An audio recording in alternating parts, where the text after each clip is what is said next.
میں خواتین سے بھی یہ بات کہوں گا، اگر مسلمان بگڑا ہوا ہے اور آپ کے گھر والا مسلمان بگڑا ہوا ہے، یہ اسلام نے تو اس کو نہیں بولا نا ایسا کرو، اور اگر آپ اس کی وجہ سے اسلام سے بدظن ہو تو آپ اپنی آخرت بھی خراب کر رہی ہو، کیونکہ آپ اسلام سے دور ہو کہ آپ کو ملنے والا کیا ہے؟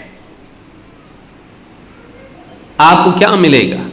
آپ کو استعمال کر کے پھینک دیا جائے گا۔ کتنی بچیاں ایسی ہیں کسی کے ساتھ چلی گئیں اور اس نے 4 دن رکھا، اور جب بچہ ہونے کا وقت آیا یا بچہ ہو گیا، اس کا تو دل بھر گیا، وہ اس کے بجٹ میں فٹ ہونے والی نہیں ہے، جس کلچر میں وہ پلی بڑی ہے اس کے کلچر میں نہیں فٹ ہو سکتی، وہ نہیں ہو سکتا اس سے۔ اس نے اپنی ہوس پوری کی، اور بعض کیسز میں اپنے دوستوں کے ساتھ ہوس پوری کی، اور اس کے بعد میں اس کو لا کے باپ کے پاس چھوڑ دیا، باپ سے ملا بھی نہیں، دروازے پہ چھوڑ کے نکل گیا۔ ایسے کتنے کیسز ہیں؟ تو جو اس اپنے لوگوں کو، ماں باپ بھائی بہن کو چھوڑ کے جا رہی ہے، جس کشتی میں بیٹھ رہی ہے، وہ کشتی اس کو کنارے تک لے کے جانے والی نہیں ہے، اس کو کنارے پہنچنے سے پہلے ندی میں پھینکنے والی ہے وہ کشتی۔ وہ بھی یاد رکھے اچھے سے، نہ ادھر کے رہے نہ ادھر کے رہے۔ بعض کیسز میں تو ماں باپ اپنا لیتے ہیں، چلو ہماری بچی ہے بھائی آؤ، کہاں جائے گی وہ؟ ماں باپ کا ایک دل ہوتا ہے، چاہے پھر اس نے کتنی بھی بڑی غلطی کی ہو، ناک کٹائی ہو، ہماری عزت پوری خراب کری ہو، لیکن ٹھیک ہے تو اپنا خون، ہماری بچی ہے، ہمارے گوشت کا حصہ ہے، جسم کا حصہ ہے، ماں باپ لے لیتے، جانے دو۔ لیکن سب کا مورائل ڈاؤن ہو جاتا ہے، بھائی بہن ماں باپ، وہ خاندان اچھوت بن کے رہ جاتا پوری سوسائٹی میں۔ اب یہ واپس آ جاتی ہے، پھر اس کے بعد سوچتی کہ میں بوجھ نہیں بنوں گی، میں جاب کروں گی، جتنا پڑھی لکھی اس اعتبار سے کہیں نہ کہیں جاب کی تلاش میں اپنے پاؤں پہ کھڑے ہوں گی، میں آپ لوگوں پہ بوجھ نہیں بنوں گی۔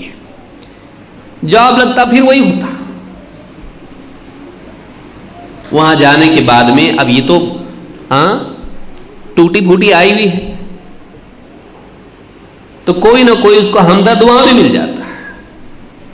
گھر والے کچھ دن سنبھالتے ہمدردی کی وجہ سے، لیکن جیسے شادی سے پہلے، بھاگنے سے پہلے، جانے سے پہلے گھر میں کبھی وہ خوش ہوتے تھے، کبھی ناراض بھی ہوتے تھے، بعد میں بھی ہوتا ہے ایسا، لیکن بعد میں جب ماں باپ ناراض ہوتے ہیں تو وہ الگ لگتا، پہلے نہیں لگتا تھا ایسا۔ اب ہر ناراضگی جو ہے چوٹ پہنچاتی ہے دل کو، اور ایسا لگتا ہے میں شاید بوجھ بن رہی ان کے اوپر، تو پھر وہ اپنے پاؤں پہ کھڑے ہوتی ہے۔ پاؤں پہ کھڑے ہونے کے لیے وہ کمپنی میں جاتی، جاب کرتی، وہاں ان کو بہت سارے کمپرومائزز کرنے پڑتے ہیں، وہاں ایسے لوگ ملتے ہیں، ایسے لڑکے ملتے ہیں جن کے اندر وہ اپنا ایک گھونسلے میں ان کے ساتھ رہ کر اپنے آپ کو I belong to you، میں بھی تم لوگوں کا حصہ ہوں، ان جیسا بننے لگ جاتی ہو، وہ کچھ کی کچھ بن جاتی ہے۔ ماں باپ بھی دیکھتے، بولتے کیا کرنے کا اس کا، کچھ نہیں کر سکتے اس کو، اور اگر پیسہ آ رہا ہو گھر پہ تو پھر تو خاموشی ضروری ہوتی ہے۔ ہاں، آواز کا بٹن دبائے تو پیسے کا بٹن بند ہو جائے گا، آنے دو۔ پھر ماں باپ بھی بعض اوقات، گھر والے بھی اتنے بے غیرت ہو جاتے ہیں کہ بولتے بھائی اپنے اپنے حساب سے سب کو جینا چاہیے، اللہ تعالیٰ تھوڑی بولتا ہے ایسا کرو۔ ہاں، یہ اللہ کے نمائندہ بن کے بولنے لگ جاتے ہیں، الف کا با ان کو معلوم نہیں ہوتا ہے، لیکن پھر وہ بھی چونکہ وہ زخمی ہو چکے ہوتے ہیں، اور وہ ان کے اندر وہ اسلام کی پاکیزی باقی نہیں رہتی ہے، تو پھر ان کے اندر بھی ایڈجسٹمنٹ آ جاتا ہے۔ اس طرح سے فیملیز خراب ہو رہی ہیں۔ جاگی، اور یہ دوسرے گھروں کی بات نہیں ہے، اس سے پہلے کہ ہمارے گھر میں ہو، جاگی ہے، نہیں ہم کو بھروسہ ہے، ایسے گھروں میں زیادہ تر ہوتا۔